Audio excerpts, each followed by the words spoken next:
전 시간에 이어서 페이지 45쪽 관상의 전토, 관상기도는 지금까지 어떻게 이어왔는가 그런 의미입니다. 여러분 책을 보면서 책에도 보면은 자세히 설명하지 않고 그림만 하나 넣어놨는데요.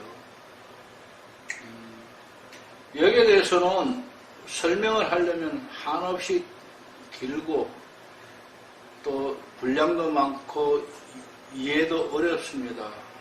그래서 저는 이 도표를 통하여 제가 하고자 하는 말씀의 내용은 예수님으로부터 시작한다 하는 이야기입니다. 성경에 예수님부터 시작하는 게 아니라 이전에도 창세기부터 지금 계시록까지 모두가 다 관상에 대한 말을 하고 있지만 예수님 중심으로 모든 것이 이루어진 것이기 때문에 예수님부터 시작한다. 그래서 예수님이 그리고 나서 예수님 시대에 사도 요한, 물론 예수님 시대는 아닙니다. 예수님 성천하시고 난 후에 사도 요한이 밤모섬에서 계시록을 받은 그 상태는 관상의 상태 속에서다. 계시록은 관상록입니다. 그렇게 바라보며 그 후에 그런 관상가들은 지금까지 쭉 있었지만은 그 중에 특별히 이집트의 안토니우스, 우리가 아는 안토니오 사막의 수사입니다. 안토니오 하나만 있은 게 수많은 사람이 있었지만 그 중에서 특별히 사막의 수사로서 관상기도에 모범이 된다. 그리고 6세기에 베네딕트가 하나의 정형화된 수도원을 세우기 시작했습니다. 이제 하나 수도원에 섰는데 이게 베네딕트 수도회입니다. 사람이 모이기 시작하니까 사람이 공동생활을 할 때 필요한 건 뭡니까? 질서입니다. 그래서 이 베네딕트 수도원에서 만들어둔 질서가 규칙입니다. 베네딕트 수도의 규칙, 이것이 헌법과 같이 지금도 유용하다. 물론 조금씩 세월이 흐르면서 수정됐지만 그 베네딕트 규칙을 지금도 사용하고 있다. 그 정도로 유명한. 그런데 그때에 사람을 모아서 규칙적인 생활만 하고 말았는가? 아니요. 그들이 모여서 규칙적인 생활만 하기 위해서 모인 것은 아니기 때문에 하나님과 하나 되기 위해서 모였기 때문에 그래서 그들에게 관상을 위해서 영성훈련이 필요했습니다. 그 영성훈련이 바로 거룩한 독서라는 관상기도로 정형화되었습니다. 그래서 관상기도, 거룩한 독서, 그래서 말씀을 읽고 듣고 그리고 묵상하고 기도하고 관상에 들어가는 그 관상기도를 시행했던 겁니다. 그것이 지금까지 흘러내리고 있고 천으로 되는데 정확 1054년에 동방교회가 분리되어 나가면서 이 동방교회는 구소련 쪽으로 발전해 왔던 것인데요. 한때 공산사회로 공산주의 때문에 많이 쇠퇴해버리고 지금도 명 남아있고 우리나라에도 정교회가 동방정교회가 하나 들어와 있습니다. 아무튼 이 동방교회는 예수기도, 지난 시간에 말한 그 예수기도로 발전했다 하는 이야기를 드리고 싶고요. 그래서 기도는 베네딕트 시작하던 거룩한 독서와 동방교회에서 말한 예수기도가 있고 또한 이 기도가 성경을 읽고 묵상하고 기도하고 이런 절차를 거치지 아니하고 조용히 앉아서 관상에 이르는 기도를 시도했던 것입니다. 그것이 주부적 관상기도. 그래서 내려왔는데 기도하는 사람마다 처음에 수사들이 많이 여기저기 있었는데 수도원을 하나 모은 것 같이 관상기도도 여러 사람이 각각이 조금씩 서로 다를 수 있도록 해오는 이것을 14세기에 가서, 중세기에 가서 무지의 구름의 저자가, 그는 왜 무지의 구름이라는 이름을 쓰느냐 하면은 이건 책 이름이고 저자가 자신을 숨겨버렸습니다. 예를 들어서 그 저자가 훌륭한 사람 그랬을 때 자기의 이름만 드러나고 하나님의 영광이 가려진다 해서 무지의 구름 관상기도를 앞으로 내세우기 위해서 자기는 숨어버립니다. 그래서 우리 지금까지도 이름을 밝히지 않고 무지의 구름이라는 책으로 말합니다. 이것이 바로 주보적 관상기도를 잘 정리한 책입니다. 그래서 이 책을 보면은 방법은 부정의 방식이다. 그렇게 표현합니다. 예를 들어서 부정의 방식이 뭐냐?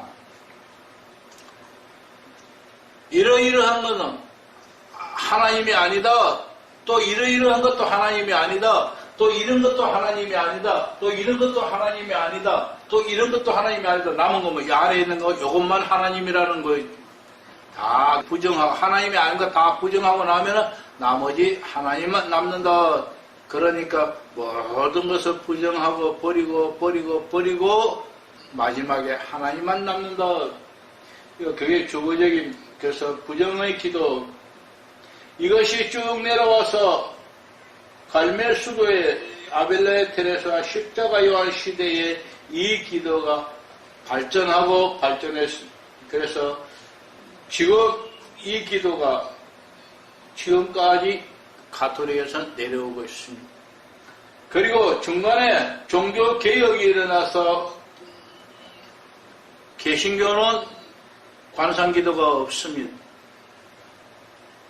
그리고 그때에 예수회에 제수의 수도원이 창립이 되고 이냐시오라는 사람이 제수의 수도원을 창립했고, 그리고 거기에 모여든 사람들이 세력이 3분의 2 세력이 거기로 모여들었다. 그 정도 되면은 뭐가 생기겠습니까? 단체가 커지면은 우리 교회도 교회가 커지면 돈이 많아지는 것과 같이 수도원이 커지니까 돈이 많고 부해지고 권력이 생기는 것입니다. 그들이 사람이 모아서 해보니까 주보적 관상기도 너무 어렵다. 그래서 뭐 이걸 좀 더 이미지화하고 상상해서 쉽게 관상에 이르도록 해보자. 그래서 가톨릭에서는 섭덕실 사용할 때 많은 도구들을 사용합니다. 곳곳에 가보면은 예수님 상, 마리아 상, 그 다음 베드로 상, 이런 것들이 쭉 해놨는데, 그 앞에 서서 그걸 바라보고, 그 우상이라고 생각하지 마십시오. 그 사람들 하나 도구로 사용, 그것이 하나 베드로를 볼 때마다, 베드로 모습을 볼 때마다, 베드로는 3번 주님을 부인했고, 예수님이 베드로에게 네가 나를 사랑하느냐? 네가 나를 사랑하냐? 네가 나를 사랑하느냐? 베드로는 주는 그리스도시요 살아계신 하나님의 아들이십니다. 그래, 네가 그것을 알게 한 이는 네가 아니라 하나님이시다. 내가 네 그 신앙 고백 위에 교회를 세우겠다. 이런 묵상을 하게 된다. 그런 묵상을 하다가 기도하게 되고 관상에 이르는 그런 형식으로 만들었던 것이 이냐시오. 그 기도를 우리는 섭덕적 관상기도라 그렇게 말합니다. 가톨릭 안에서도 대부분은 이 섭덕적 관상기도를 사용하고 부분적으로 갈멜 수도 회척과 그들과 함께하는 사람들 많이 주보적 관상기도를 합니다.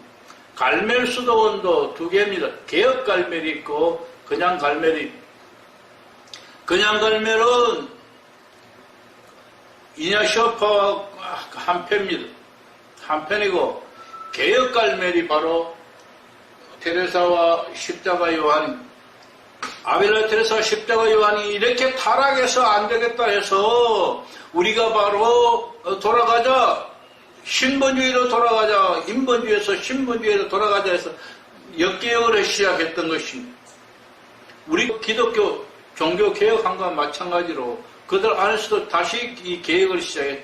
그 갈멜 수도원 개혁을 했는데 그때 개혁할 때에 거부했습니다. 갈멜 수도원이 테레사에게 거부했습니다.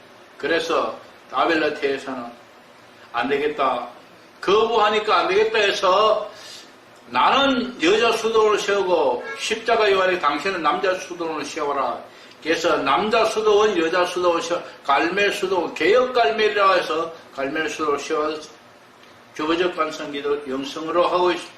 우리나라에 들어온 건 다행히 개혁 갈멜이 들어온 것이 아주 참 다행입니다. 그러나 지금 그들도 세월이 오래되면 또 타락하고 떨어지게 되겠죠. 지금 여기에서 대체의 흐름을 이야기 드렸습니다.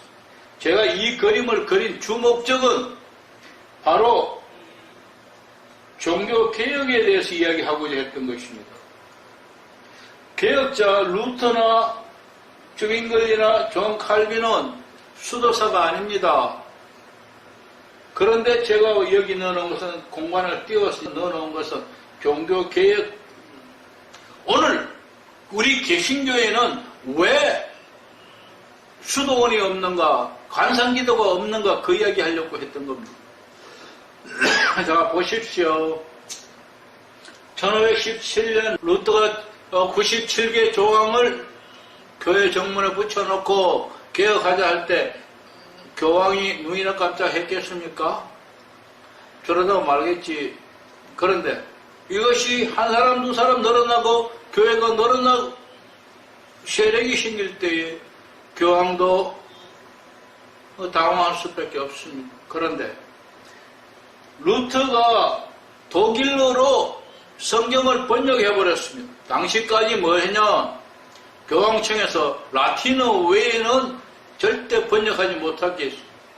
그래서 루터는 독일어로 번역해버리고 나니까 독일 사람이 볼 때 와 신나는 거 너무 신나는 거 아닙니까? 자기 나라 말로 하나님의 말씀 성경을 읽게 됐으니 너무 기뻤죠. 그런데 문제는 그것만 끝난 것이 아닙니다. 옆에 나라 이웃 나라 보니까 루터가 독일어를 번역했네. 그래도 괜찮네.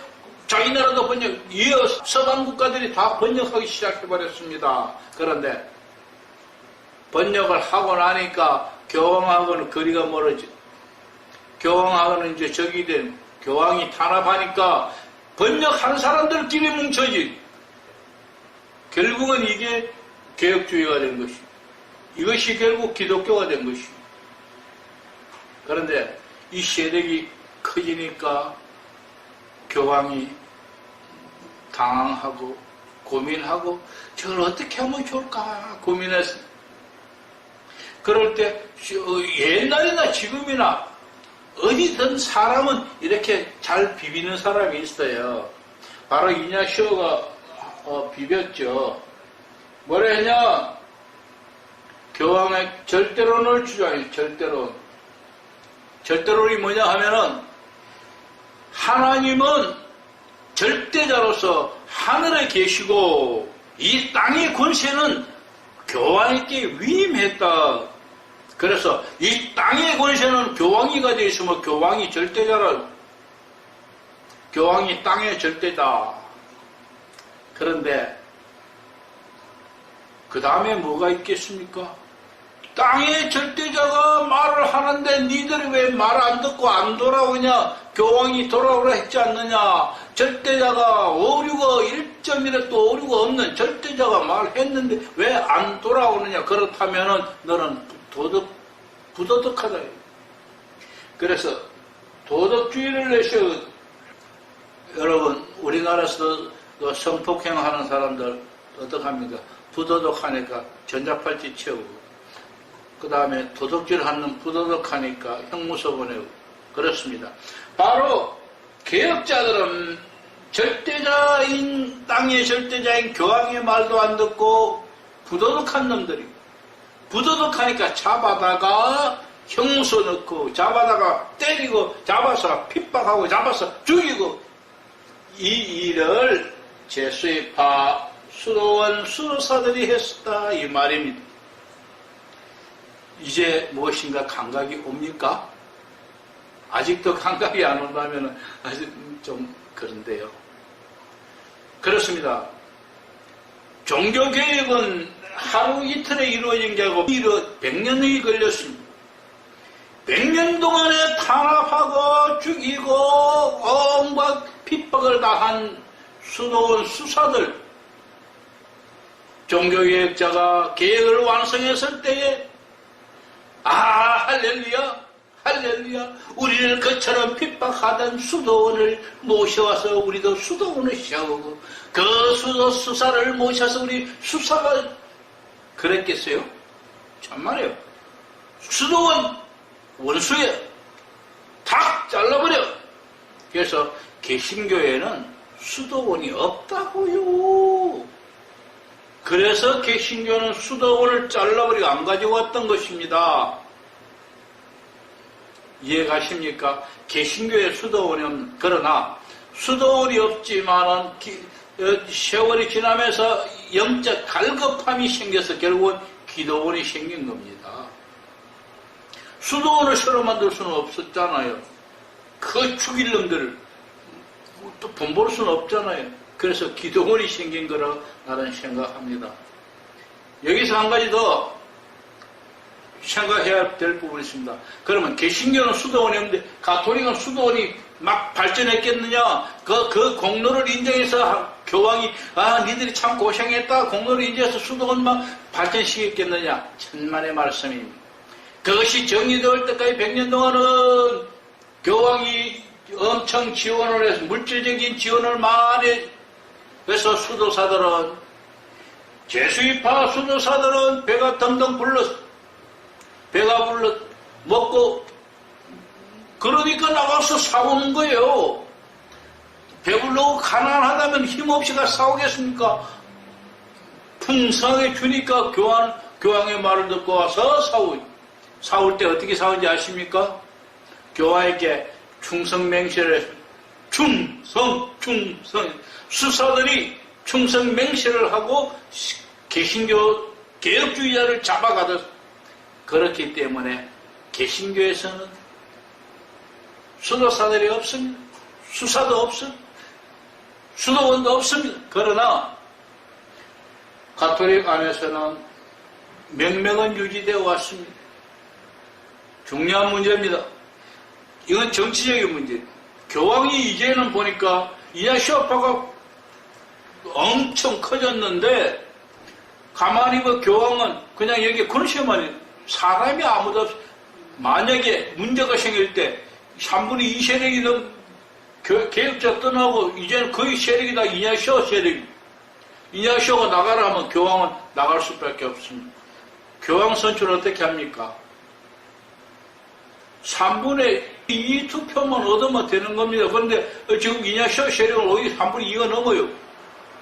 교황이 문제가 되겠다 싶으니까 수도원을 어떻게 하든지 제약을 해야겠는데 수도원을 막을 수는 없어요. 지금 공로가 얼마인데 당장 막으면 반란이 일어나죠. 그래서 관상기도하는 사람들 정적주의다